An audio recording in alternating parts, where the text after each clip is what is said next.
ವಿಶೇಷ ಚೇತನರ ವಾರ್ತೆ ಟೆಕ್ ಚಾನಲ್ಗೆ ಸ್ವಾಗತ. ಸ್ನೇಹಿತರೆ, ಈ ವಾರ ನಮ್ಮ ವಿಶೇಷ ಚೇತನರಿಗೆ ಯಾವೆಲ್ಲ ಪ್ರಮುಖ ಸುದ್ದಿಗಳಿವೆ ಅಂತ ತಿಳಿಸ್ತಾ ಹೋಗ್ತೀನಿ. ನಮ್ಮ ಚಾನಲ್ ಇದುವರೆಗೂ ಸಬ್ಸ್ಕ್ರೈಬ್ ಆಗಿಲ್ಲ ಅಂದರೆ ಈಗಲೇ ಸಬ್ಸ್ಕ್ರೈಬ್ ಮಾಡಿಕೊಂಡು ಒಂದು ಲೈಕನ್ನು ಕೊಡಿ. ಪ್ರತಿದಿನ ನಮ್ಮ ಚಾನಲ್ ವಿಶೇಷ ಚೇತನ ವಾರ್ತೆಯನ್ನು ತಪ್ಪದೇ ವೀಕ್ಷಿಸಿ. ದೇವಗಿರಿ ಬ್ಯಾಂಕ್ ಆಫ್ ಬರೋಡಾ ಗ್ರಾಮೀಣ ಸ್ವಯಂ ಉದ್ಯೋಗ ತರಬೇತಿ ಸಂಸ್ಥೆ ವೆಬ್ಸೈಟಿಯಲ್ಲಿ ಜಿಲ್ಲೆಯ ನಿರುದ್ಯೋಗ ಯುವಕ ಯುವತಿಯರಿಗೆ ಫೆಬ್ರವರಿ 15ರಿಂದ 30 ದಿನಗಳ ಕಂಪ್ಯೂಟರ್ ಅಕೌಂಟಿಂಗ್ ಟ್ಯಾಲಿ ತರಬೇತಿ ಆಯೋಜಿಸಲಾಗಿದೆ. Computer basic, MS Word, Excel, accounting, Tally, bill printing, balance sheet, e-commerce, GST, DTS ಮತ್ತು VST ಮತ್ತು ಸ್ವಂತ ಉದ್ಯೋಗ ಪರಿಕಲ್ಪನೆಗೆ ಸಾಲ ಸೌಲಭ್ಯ ಇತ್ಯಾದಿ ತರಬೇತಿ ನೀಡಲಾಗುವುದು. ಹಾವೇರಿ ಜಿಲ್ಲೆಯ ರೇಷನ್ ಕಾರ್ಡ್ ಹೊಂದಿರುವವರಿಗೆ ಮಾತ್ರ ತರಬೇತಿಗೆ ಅವಕಾಶವಿದೆ. ಉಚಿತ ಊಟ ಮತ್ತು ವಸತಿಯೊಂದಿಗೆ ಉಚಿತವಾಗಿ ತರಬೇತಿಯನ್ನು ನೀಡಲಾಗುತ್ತದೆ. ಜಿಲ್ಲೆಯ 18ರಿಂದ 45 ವರ್ಷ ವಯಸ್ಸಿನ ಅಭ್ಯರ್ಥಿಗಳು ಜಾತಿ ಮತ್ತು ಆದಾಯ ಪ್ರಮಾಣ ಪತ್ರ, Aadhaar card, bank passbook, ration card, ಇತ್ತೀಚಿನ ಭಾವಚಿತ್ರ, ಜನ್ಮ ದಿನಾಂಕ ದೃಢೀಕರಣ ಪ್ರಮಾಣ ಪತ್ರ ಮತ್ತು ಜೆರಾಕ್ಸ್ ಪ್ರತಿಗಳನ್ನು ಲಗತ್ತಿಸಿ ಜನವರಿ 31ರ ಒಳಗಾಗಿ ಅರ್ಜಿ ಸಲ್ಲಿಸಬೇಕು. ಹೆಚ್ಚಿನ ಮಾಹಿತಿಗಾಗಿ ನಿರ್ದೇಶಕರು, ವಿಜಯ ಬ್ಯಾಂಕ್, ಸ್ವಯಂ ಉದ್ಯೋಗ ತರಬೇತಿ ಸಂಸ್ಥೆ, ದೇವಗಿರಿ, ಹಾವೇರಿ ಜಿಲ್ಲೆ, DC ಆಫೀಸ್ ಕಟ್ಟಡದ ಹಿಂಭಾಗ, ದೇವಗಿರಿ, ಹಾವೇರಿ ಇಲ್ಲಿ ನೀವು ಅರ್ಜಿಯನ್ನು ಸಲ್ಲಿಸಿ ಈ ಒಂದು ತರಬೇತಿಗೆ ಹಾಜರಾಗಬೇಕು ಅಂತ ಪ್ರಕಟಣೆಯಲ್ಲಿ ತಿಳಿಸಲಾಗಿದೆ. ಕಾಂಟ್ಯಾಕ್ಟ್ ಮಾಡಬೇಕಾಗಿದ್ದ ಮೊಬೈಲ್ ಸಂಖ್ಯೆ 9611645907. ಇನ್ನೊಂದು ದೂರವಾಣಿ ಸಂಖ್ಯೆ 8660219375 ಇಲ್ಲಿ ಸಂಪರ್ಕಿಸಬೇಕಂತ ಹೇಳಲಾಗಿದೆ.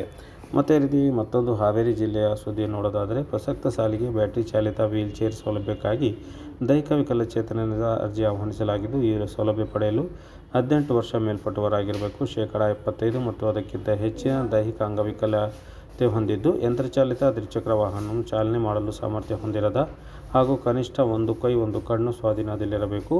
ಬ್ಯಾಟರಿ ಚಾಲಿತ ವೀಲ್ಚೇರ್ ಚಲಾಯಿಸಲು ಇತರೆ ಎಲ್ಲ ರೀತಿಯ ಸದೃಢರಾಗಬೇಕು. ವೈದ್ಯಕೀಯ ಪ್ರಾಧಿಕಾರದಿಂದ ನೀಡಿರುವ ಗುರುತಿನ ಚೀಟಿಯೊಂದಿಗೆ ಹಾಗೂ ಆನ್ಲೈನ್ನಲ್ಲಿ ಪಡೆದ ವೈದ್ಯಕೀಯ ಪ್ರಮಾಣ ಪತ್ರವನ್ನು ಕಡ್ಡಾಯವಾಗಿ ಅರ್ಜಿಯೊಂದಿಗೆ ಸಲ್ಲಿಸಬೇಕು. ನಿಗದಿತ ಅರ್ಜಿ ನಮೂನೆಗಳನ್ನು ಆಯಾ ಜಿಲ್ಲಾ ತಾಲೂಕಿನ MRW, VRW ಹತ್ರ ಪಡೆದು ಅಗತ್ಯ ದಾಖಲಾತಿಗಳೊಂದಿಗೆ ಭರ್ತಿ ಮಾಡಿದ ಅರ್ಜಿಗಳನ್ನು ಫೆಬ್ರವರಿ 12ರ ಒಳಗಾಗಿ ಆಯಾ ತಾಲೂಕಿನ MRWಗಳಿಗೆ ತಾಲೂಕು ಪಂಚಾಯಿತಿ ಕಚೇರಿಯಲ್ಲಿ ಸಲ್ಲಿಸಬೇಕೆಂದು ವಿಕಲಚೇತನರ ಹಾಗೂ ಹಿರಿಯ ನಾಗರಿಕರ ಸಬಲೀಕರಣ ಇಲಾಖೆಯ ಅಧಿಕಾರಿಗಳು ಪ್ರಕಟಣೆಯಲ್ಲಿ ತಿಳಿಸಿದ್ದಾರೆ. ಮತ್ತೊಂದು ನಮ್ಮ ಗ್ರಾಮೀಣ ಪುನರ್ವಸತಿ ಯೋಜನೆಗೆ ಸಂಬಂಧಪಟ್ಟ ಸುದ್ದಿಯನ್ನು ನೋಡೋದಾದರೆ, ದಿನಾಂಕ 22/1/2024ರಂದು ಕರ್ನಾಟಕ ರಾಜ್ಯ ವಿಕಲಚೇತನರ ಹಾಗೂ ವಿವಿಧೋದ್ದೇಶ ಗ್ರಾಮೀಣ ನಗರ ಪುನರ್ವಸತಿ ಕಾರ್ಯಕರ್ತರ ರಾಜ್ಯ ಒಕ್ಕೂಟದ ಪದಾಧಿಕಾರಿಗಳು ಮಾನ್ಯ ಮುಖ್ಯಮಂತ್ರಿಗಳ ಅಧ್ಯಕ್ಷತೆಯಲ್ಲಿ 2024-25ನೇ ಸಾಲಿನ ಬಜೆಟ್ ಪೂರ್ವಭಾವಿಯಾಗಿ ಇಲಾಖಾ ಸಚಿವರು ಹಾಗೂ ಅಧಿಕಾರಿಗಳ ಸಭೆಯನ್ನು ಮತ್ತು ಮಹಿಳಾ ಮತ್ತು ಮಕ್ಕಳ ಅಭಿವೃದ್ಧಿ ಇಲಾಖೆ ಹಮ್ಮಿಕೊಂಡಿರುವ ಹಿನ್ನೆಲೆಯಲ್ಲಿ ಸಚಿವರನ್ನು ಭೇಟಿ ಮಾಡಿ ಬೆಳಗಾವಿ ಅಧಿವೇಶನವಾದ ಸಮಯದಲ್ಲಿ ನಮಗೆ ಭರವಸೆ ಕೊಟ್ಟಂತೆ ನಮ್ಮ ಬೇಡಿಕೆಗಳ ಬಗ್ಗೆ ಸಚಿವರಲ್ಲಿ ಚರ್ಚಿಸಲು ತೆರಳಬೇಕಾಗಿತ್ತು. ಸಚಿವರು ಕಾರ್ಯನಿಮಿತ್ತ ತುಂಬ ಬ್ಯುಸಿಯಾಗಿರುವುದರಿಂದ ನಿಮ್ಮ ಬೇಡಿಕೆಗಳ ಬಗ್ಗೆ ನಮಗೆ ಅರಿವಿದೆ. ಅವುಗಳ ಬಗ್ಗೆ ಮುಖ್ಯಮಂತ್ರಿಗಳ ಹತ್ತಿರ ನಾನೇ ಖುದ್ದು ಚರ್ಚಿಸುತ್ತೇನೆಂದು ತಿಳಿಸಿದ್ದಾರೆ. ಹೆಚ್ಚಿನ ಸಮಯ ಬೇಡಿಕೆಗಳ ಬಗ್ಗೆ ಕೂಲಂಕುಷವಾಗಿ ಚರ್ಚಿಸಲು ಸಚಿವರು ತುಂಬ ಬ್ಯುಸಿ ಇರುವುದರಿಂದ ನಮಗೆ ಅವಕಾಶ ಸಿಕ್ಕಿರುವುದಿಲ್ಲ ಎಂದು ಈ ಸಂದರ್ಭದಲ್ಲಿ ಮಾನ್ಯ ರಾಜ್ಯಾಧ್ಯಕ್ಷರಾದ ಕೆ. ಸುಬ್ರಹ್ಮಣ್ಯಂ ಹಾಗೂ ರಾಜ್ಯ ಪ್ರಧಾನ ಕಾರ್ಯದರ್ಶಿಗಳು ಎಸ್. ಕೃಷ್ಣಪ್ಪ ಹಾಗೂ ರಾಜ್ಯ ಕಾರ್ಯದರ್ಶಿಗಳು ಈ ಒಂದು ಹೇಳಿಕೆಯನ್ನು ನೀಡಿದ್ದಾರೆ ಅಂತ ಹೇಳ್ಬಿಟ್ಟು ತಿಳಿದು ಬಂದಿದೆ.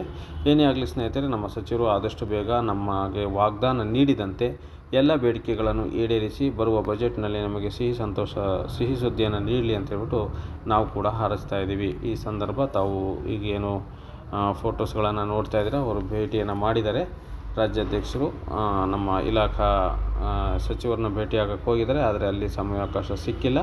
ಅದೇ ರೀತಿ ಅವರು ಮಾನ್ಯ ನಿರ್ದೇಶಕರನ್ನು ಕೂಡ ಭೇಟಿ ಮಾಡಿ ಮತ್ತೊಮ್ಮೆ ಎಲ್ಲ ಮನವಿಗಳ ಬಗ್ಗೆ ಅವರಿಗೆ ತಿಳಿಸಿ ಆದಷ್ಟು ಬೇಗ ನಮ್ಮ ಎಲ್ಲ ಬೇಡಿಕೆಗಳನ್ನು ಈಡೇರಿಸುವಂತೆ ಮಾನ್ಯ ನಿರ್ದೇಶಕರುಗಳು ಕೂಡ ಅವರ ಮನವಿಯನ್ನು ಮತ್ತೊಮ್ಮೆ ಸಲ್ಲಿಸಿದ್ದಾರೆ ಅಂತ ಹೇಳ್ಬಿಟ್ಟು ಕೂಡ ತಿಳಿದು ಬಂದಿದೆ. ಸ್ನೇಹಿತರೆ, ಕಲಬುರಗಿಯಿಂದ ನಮ್ಮ ವಿಶೇಷ ಚೇತನರಿಗೆ ಮತ್ತೊಂದು ಸುದ್ದಿ ಇದೆ.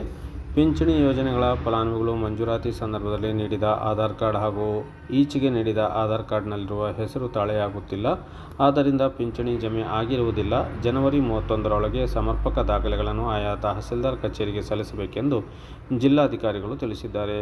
ಹೆಸರು ತಾಳೆಯಾಗದ ಕಾರಣ ಜಿಲ್ಲೆಯ ಕಲಬುರಗಿ ತಾಲೂಕಿನ 1565 ಆಳಂದ ತಾಲೂಕಿನ 1218, ಅಫ್ಜಲ್ಪುರ ತಾಲೂಕಿನ 1129, ಚಿಂಚೋಳಿ ತಾಲೂಕಿನ 1062, ಸೇಡಂ ತಾಲೂಕಿನ 809, ಚಿತ್ತಾಪುರ ತಾಲೂಕಿನ 511, ಯಡ್ರಾಮಿ ತಾಲೂಕಿನ 509, ಜೇವರ್ಗಿಯ 501, ಶಹಾಬಾದ್ನ 385, ಕಮಲಾಪುರದ 385, ಕಾಳಗಿಯ 330 ಸೇರಿದಂತೆ ಒಟ್ಟು 8,394 ಫಲಾನುಭವಿಗಳಿಗೆ ಪಿಂಚಣಿ ಹಣ ಜಮೆ ಆಗಿರುವುದಿಲ್ಲ ಎಂದು ಮಾನ್ಯ ಜಿಲ್ಲಾಧಿಕಾರಿಗಳು ಪ್ರಕಟಣೆಯಲ್ಲಿ ತಿಳಿಸಿದ್ದಾರೆ. ಆದ್ದರಿಂದ ಎಲ್ಲ ವಿಶೇಷಚೇತನರು ಕೂಡಲೇ ತಮ್ಮ ಆಧಾರ್ ಕಾರ್ಡ್, ಬ್ಯಾಂಕ್ ಪುಸ್ತಕವನ್ನು ತೆಗೆದುಕೊಂಡು ಹೋಗಿ ಬ್ಯಾಂಕ್ನಲ್ಲಿ NPCಯನ್ನು ಮಾಡಿಸುವ ಮೂಲಕ ತಮ್ಮ ಒಂದು ಪಿಂಚಣಿಯನ್ನು ಪಡೆಯಬೇಕಂತ ಹೇಳ್ಬಿಟ್ಟು ತಮ್ಮಲ್ಲಿ ಕೋರುತ್ತೇನೆ.